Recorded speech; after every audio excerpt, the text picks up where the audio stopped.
नमस्कार। आज हम बात करेंगे अयोध्या के उस भव्य राम मंदिर की जो आज करोड़ों लोगों की आस्था का एक बहुत बड़ा केंद्र बन गया है। देखिए, ये सिर्फ एक मंदिर नहीं है, ये एक ऐसा प्रतीक है जो पूरी दुनिया से लोगों को, श्रद्धालुओं को अपनी ओर खींच रहा है। पर इस शानदार बनावट के पीछे आप जानते हैं, एक बहुत लंबा इतिहास छिपा है। करीब 500 साल का संघर्ष, विवाद और लोगों की लगन। तो सवाल यही उठता है कि एक विवादित जगह से इतने बड़े और भव्य मंदिर तक का ये सफर, ये पूरा कैसे हुआ? चलिए आज इसी पूरी कहानी को जरा और गहराई से समझते हैं। अच्छा, इस पूरी कहानी को समझने के लिए सबसे पहले हमें अयोध्या के इतिहास और उसके धार्मिक महत्व को जानना होगा। तो देखिए, अयोध्या भारत की सबसे पुरानी और पवित्र नगरियों में से एक है।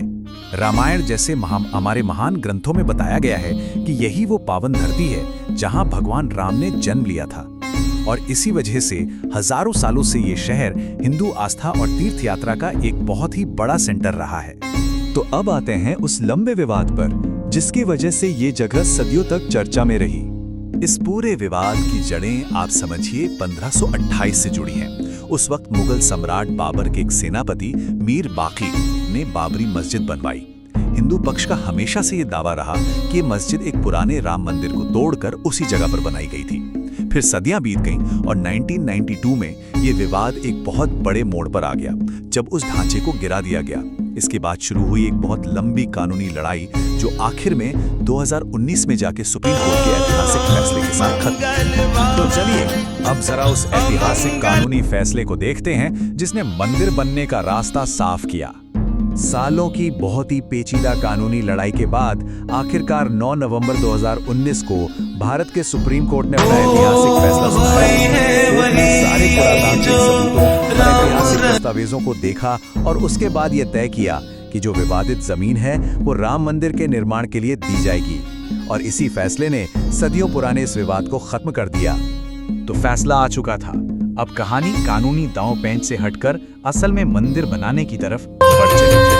मंदिर बनने का काम आप कह सकते हैं 3 बड़े स्टेप्स में। सबसे पहले 5 अगस्त 2020 को भूमि समारोह, फिर श्री राम जन्मभूमि तीर्थ क्षेत्र ट्रस्ट में बड़े पैमाने पर कंस्ट्रक्शन, और आखिरकार वो दिन आया 22 जनवरी 2024, जब प्राण प्रतिष्ठा समारोह के साथ ये सपना सच हुआ और मंदिर के दरवाजे सभी भक्तों के लिए खोल दिए गए। और जो मंदिर बनकर तैयार हुआ है वो वाकई में देखने लायक है। इसकी भव्यता का अंदाजा आप बस इस बात से लगाइए कि इसकी ऊंचाई 161 फीट है और इसकी लंबाई है 380 फीट। मतलब ये भारत के सबसे विशाल मंदिरों में से एक है। मंदिर की जो आर्किटेक्चर है वो पारंपरिक भारतीय नागर शैली का एक बहुत ही शानदार नमूना है। और इसकी सबसे खास बात जानते हैं क्या? इसके बनने में कहीं भी लोहे या स्टील का इस्तेमाल नहीं किया गया है। ये पूरा का पूरा मंदिर सिर्फ तराशे हुए पत्थरों से बना है। इसमें आपको सैकड़ों खंभे मिलेंगे जिन पर देवी देवताओं की मूर्तियां बहुत ही बारीकी और खूबसूरती से बनाई गई हैं। तो अब देखते हैं कि इन सब के बाद आज की तारीख में ये जगह एक मॉडर्न तीर्थ स्थल के तौर पे कैसे उभरी है। आज की तारीख में राम मंदिर सिर्फ एक पूजा की जगह नहीं है, बल्कि ये दुनिया के सबसे बड़े धार्मिक टूरिस्ट डेस्टिनेशंस में से एक बन चुका है। रोजाना लाखों श्रद्धालु और टूरिस्ट यहाँ दर्शन करने आते हैं। ये आस्था और संस्कृति का एक ग्लोबल हब बन गया है। जाहिर है, मंदिर बनने के बाद अयोध्या अब दुनिया के नक्शे पर आ चुका है और यहाँ पहुँचना भी अब काफी आसान हो गया है। शहर में ही महर्षि वाल्मीकि इंटरनेशनल एयरपोर्ट है, अयोध्या धाम जंक्शन रेलवे स्टेशन है और ये सड़क के रास्ते भी बड़े शहरों से बहुत अच्छे से जुड़ा हुआ है।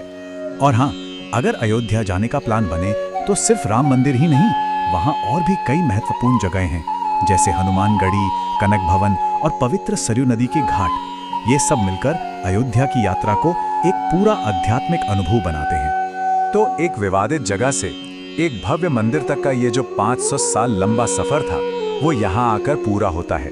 पर अब एक सवाल जरूर मन में आता है कि आस्था, संघर्ष और निर्माण का ये इतना बड़ा प्रतीक आने वाले वक्त में भारत और दुनिया के लिए क्या मायने रखेगा? खैर, इसका जवाब तो हमें आने वाला वक्त देगा।